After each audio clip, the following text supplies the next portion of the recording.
Welcome to Dadograms. Today I'm talking about high-level information that most people don't know about the world around them.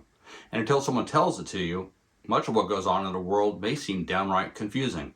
Today I'm talking about the levers of national power. This is stuff they teach us in the military when we have achieved a certain rank, and I'm going to teach each of you today. Now, the levers of national power are spelled out in a simple acronym, DIME-FIL, which stands for Diplomatic, Information, Military, Economic, Financial, Intelligence, and Law Enforcement. Every nation, whether a global superpower or a teeny little country, uses these levers to gain an advantage, protect its interests, and shape the international landscape. Some nations are highly effective at using DIME-FIL, while others struggle to wield these tools in an effective way.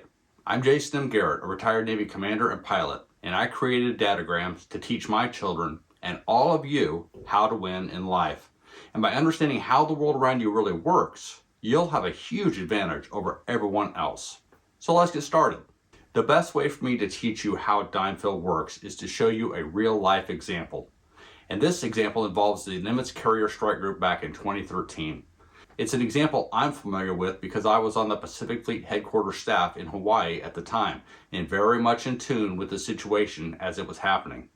Then in 2015, when I was on board the USS Nimitz as a department head, they were still talking about it. In late August 2013, the Nimitz Strike Group was at sea in the Indian Ocean.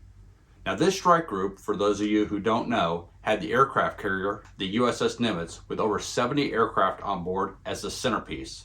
The primary striking power were those aircraft, where they could launch to protect the carrier or fly far away and strike the enemy. And the Nimitz was escorted, or protected, by 4 highly advanced cruisers and destroyers, also very capable of protecting the carrier and striking at the enemy with, for instance, Tomahawk missiles.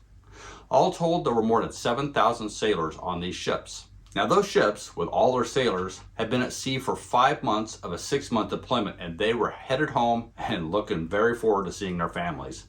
They were in the Indian Ocean, and the transit would take about a month. The plan was to head south, below India and Sri Lanka, and once there, they would turn east and be on their way. But much to their surprise, they didn't make it past India. As it turns out, President Assad of Syria attacked his own citizens with sarin gas, killing somewhere between 300 and 1,700 of his own people, lots of them children. This was the deadliest chemical weapons attack in recent history. Now, this outraged the world community. First, it was a horrible act of ruthlessly killing innocent people, and nobody likes that. But there were other reasons for universal outrage. Since they launched the attack with missiles, everyone in the region felt threatened by President Assad and his ability to use those missiles, perhaps on them. And there's another big reason.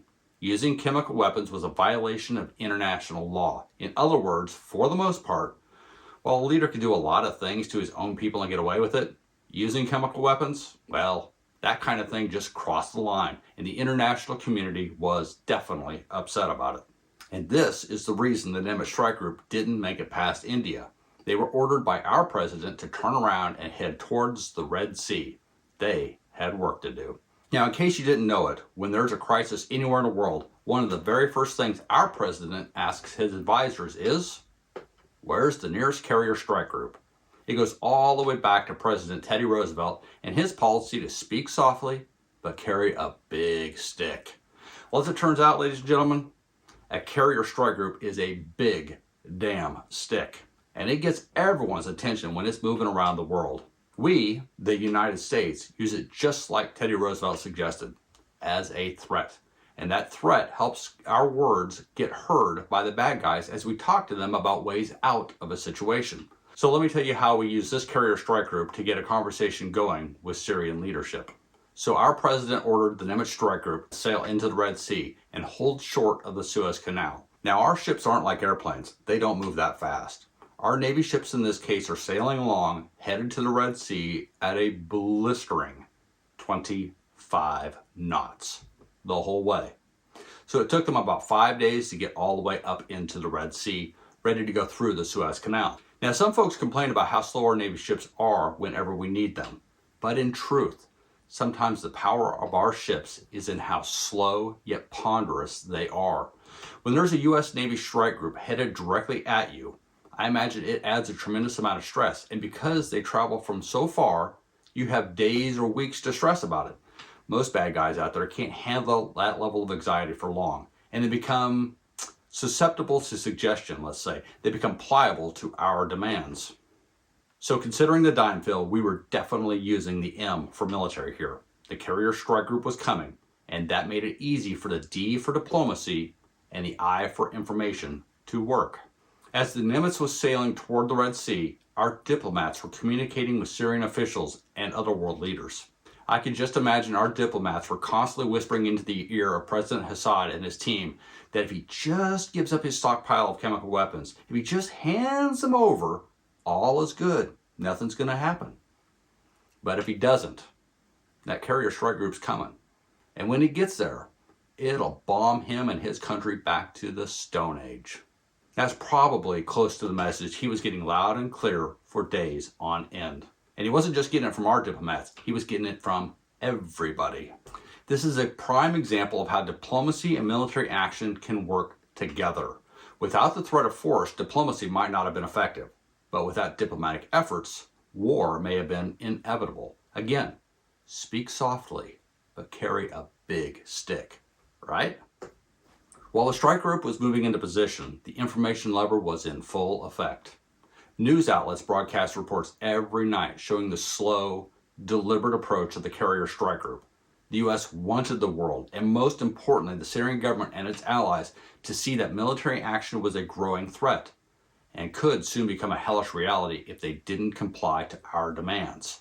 This kind of deliberate information campaign influences enemy decision-making and shapes public opinion. So we've talked about the D for diplomacy, the I for information, and the M for military. Next, let's combine the E for economic and the F for financial and see how they were used. Behind the scenes, invisible to most, the U.S. and its allies tightened economic sanctions on the nation of Syria, which included cutting off their ability to sell petroleum, among other things. We also put financial sanctions on those individuals in power. These efforts targeted Syrian leadership, restricting their ability to move money, including their own personal fortunes, out of the country or into safe hiding internationally. We severely limited their access to their financial resources on a national level and a personal level. Why? Because by doing this, it further increased internal pressure on Assad's government to comply. Again, we're just applying stress and pressure and making sure that they know that if they just give up those chemical weapons, we'll ease up and work out a deal. We mainly just wanted the chemical weapons gone. See? Now, the whole time we're doing this, we're using the I for intelligence gathering, because as we apply this type of pressure, we've got to know if it's making the desired effect. Throughout this event, U.S. intelligence agencies were gathering real-time data. They monitored Syrian military movements, communications, and assessed whether Assad was traveling down the road of war or if he was looking for an off-ramp, an honorable way out that would allow him to save face and most likely stay in power at the end of the day. This intelligence guided diplomatic efforts and military planning. Think about it this way. The I for intelligence gathering is part of the feedback loop. If what we are doing is working, let's keep doing it. If it's not, then we need to adjust the other levers to make it work. Easy, right? Now let's finish up with L.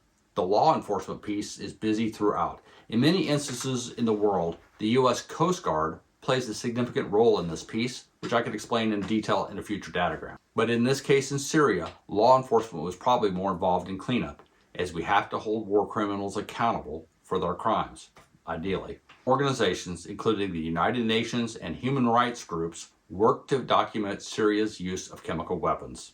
This served as a legal basis for action, reinforcing global condemnation and adding another layer of pressure on the regime.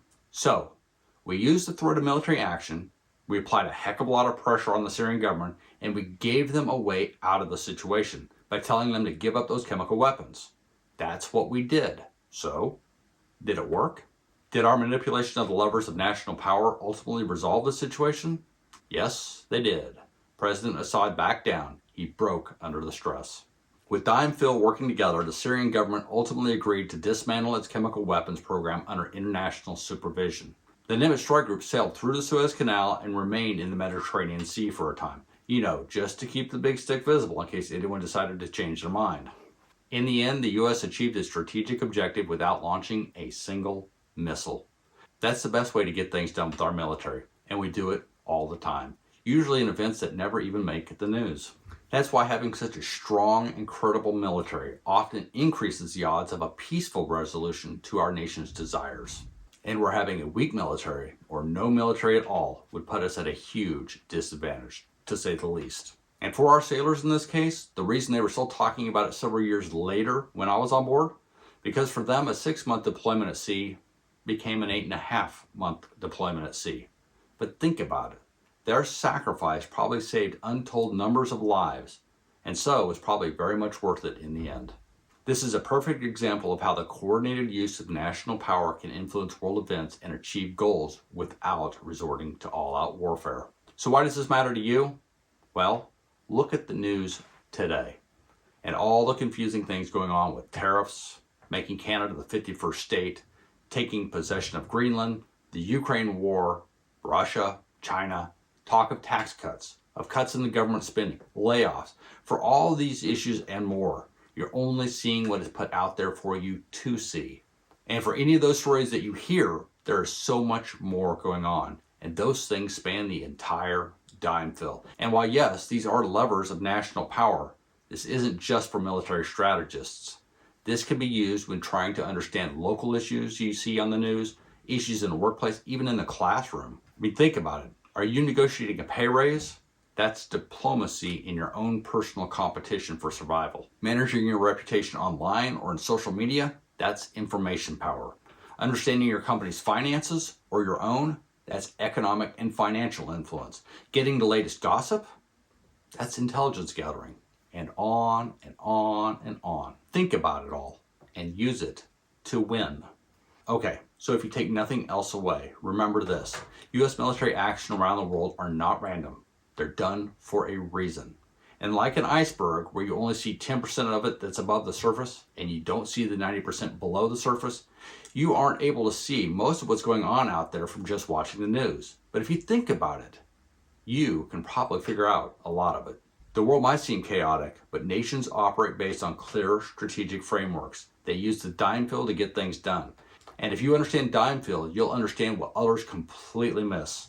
Whether in government, business, or your own career, recognizing the levers of power will give you an edge.